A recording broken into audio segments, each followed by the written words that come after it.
এমন এক ভয়ঙ্কর পেন্টিং যার ভয়ে গোটা স্কুল বন্ধ করে দিতে হয়েছিল। তো এই গল্পটা নীলের, যে ছিল একজন খুব সোজা সাপটা একজন শান্ত স্বভাবের ছেলে। বেশিরভাগ সময় সে একা থাকতো, কিন্তু একটা জিনিস সে খুব বেশি পছন্দ করত, সেটা হচ্ছে পেইন্টিং করা। একদিন তার স্কুলে একটি আর্ট কম্পিটিশন হলো। অন্যান্য বাচ্চারা ফুল, পশু পাখি আর বাড়ির ছবি আঁকলো, কিন্তু নীল এক অদ্ভুত পেন্টিং বানালো যা দেখে সমস্ত টিচারদের ঘাম ছুটে গেল।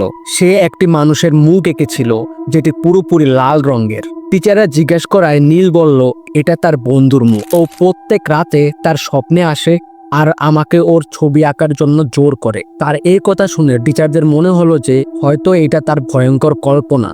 কিন্তু ঠিক তখনই হঠাৎ করে পেন্টিং গ্যালারিতে সব পেন্টিংগুলো আগুন লেগে গেল, শুধুমাত্র নীলের পেন্টিং অক্ষত ছিল। এটা দেখে সবাই বুঝতে পারলো যে এই পেন্টিং এর মধ্যে অদ্ভুত কিছু আছে। এর কিছুক্ষণ পরেই স্কুলের সমস্ত জানালা হঠাৎ করে ভাঙতে শুরু করে, যার ফলে গোটা স্কুল হুড়োহুড়ি পড়ে যায়। আর তখন থেকেই খুব অদ্ভুত ঘটনা ঘটতে শুরু করে, যেমন কলের পানি লাল হয়ে যাওয়া, টয়লেটের দরজা নিচ থেকেই লক হয়ে যাওয়া, এমনকি রাতের বেলায় স্কুলের ভিতরে কারো হাসির আওয়াজ শোনা যেত। আর যখন এই ঘটনাগুলোর ব্যাপারে কর্তৃপক্ষকে জানানো হলো, তখন তারা বাধ্য হয়ে পুরো স্কুলটা চিরদিনের জন্য বন্ধ করে দিল। বলা হয় যে ওই পেন্টিংটা নাকি এখনো ওই স্কুলের দেয়ালে ঝুলানো আছে। আর এরকম আরো স্টোরি পেতে আমার YouTube channel Dark Scrolls of Amir হামজাকে সাবস্ক্রাইব করুন।